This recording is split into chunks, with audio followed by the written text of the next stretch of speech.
माँ, मुझे कुछ महीने के लिए विदेश जाना पड़ रहा है। तेरे रहने का इंतजाम मैंने करा दिया है।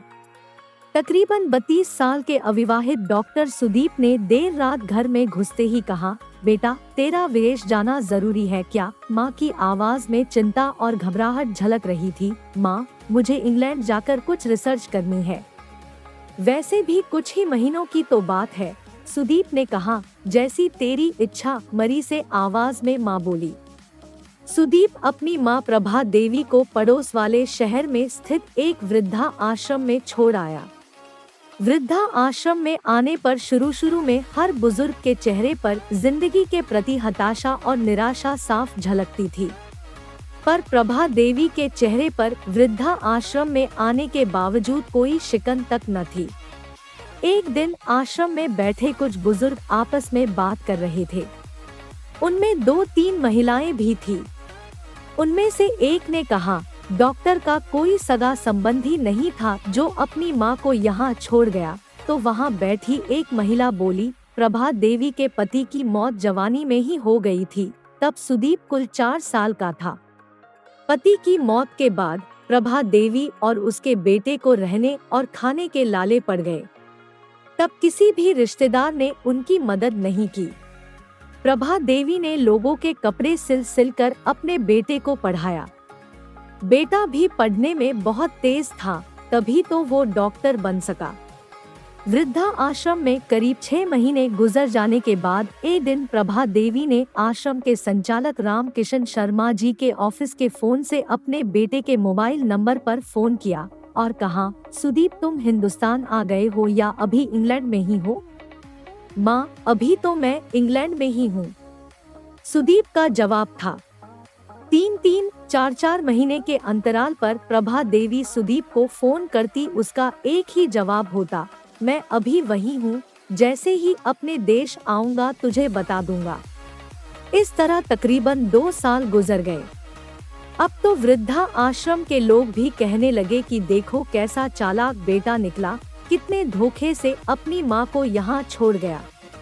आश्रम के ही किसी बुजुर्ग ने कहा, मुझे तो लगता नहीं कि डॉक्टर विदेश गया होगा, वो तो बुढ़िया से छुटकारा पाना चाह रहा था।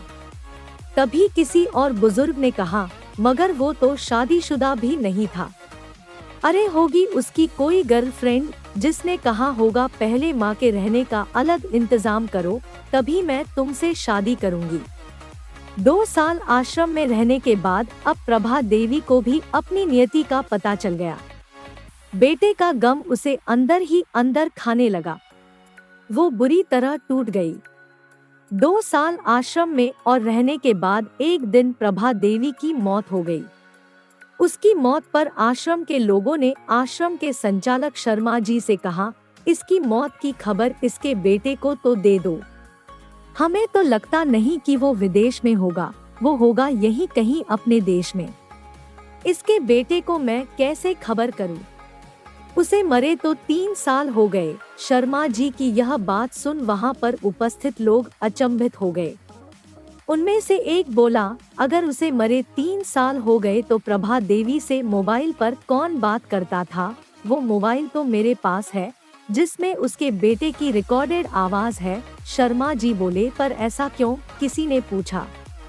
तब शर्मा जी बोले कि करीब 4 साल पहले जब सुदीप अपनी माँ को यहाँ छोड़ने आया तो उसने मुझसे कहा, शर्मा जी, मुझे ब्लड कैंसर हो गया है और डॉक्टर होने के नाते मैं यह अच्छी तरह जानता हूँ कि इसकी आखिरी स्टेज में मुझे बहुत तकलीफ होगी। मेरे मुंह से और मसूड़ों आदि से खून भी आएगा। मेरी यह तकलीफ माँ से देखी न जा सकेगी। वो तो जीते जी ही मर जाएगी। मुझे तो मरना ही है, पर मैं नहीं चाहता कि मेरे कारण मेरे से पहले मेरी माँ मरे। मेरे मरने के बाद 2 कमरे का हमारा छोटा सा फ्लैट और जो भी घर का सामान आदि है वो मैं आश्रम को दान कर दूंगा। यह दास्तां सुन वहां पर उपस्थित लोगों की आंखें झलझला आईं। प्रभा देवी का अंतिम संस्कार आश्रम के ही एक हिस्से में कर दिया गया। उनके अंतिम संस्कार में शर्मा जी ने आश्रम में रहने वाले बुजुर्गों के परिवार वालों को भी बुलाया। माँ बेटे की अनमोल और अटूट प्यार की दास्तां का ही असर था कि कुछ बेटे अपने बूढ़े माँ बाप को वापस अपने घर ले गए।